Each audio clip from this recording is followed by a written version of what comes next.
Most of us are stuck at home, but if you have to get out to go to work or get groceries, don't forget to disinfect before walking into your house.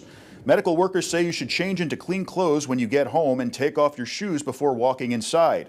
Simple disinfectants can kill this coronavirus, so spraying your shoes down and washing them regularly should do the trick. When you're doing your shopping, and we think about gloves and masks, but think about your clothes and your shoes because they're contaminated, and once you go in your home, you've contaminated the home. It's also recommended that you wipe down your cell phone often.